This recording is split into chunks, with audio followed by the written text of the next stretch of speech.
หยุดดูซะก่อนอย่ากวดอย่ากวดมาเบิ่งน้องการอย่ากวดค่ะอย่ากวด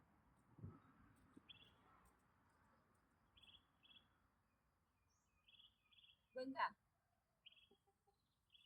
อันนี้เป็นมือที่สองแล้ว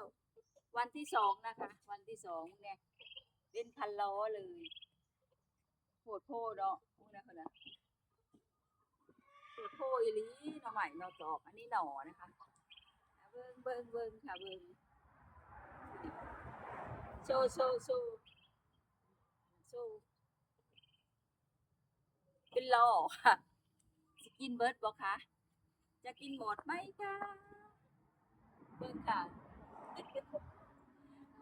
สุดยอดเลยค่ะโชว์ดูค่ะนี่จะน้อยใหญ่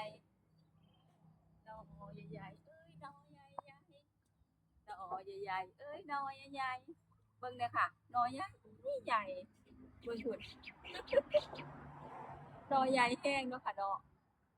เออโชว์ค่ะโชว์อ้าว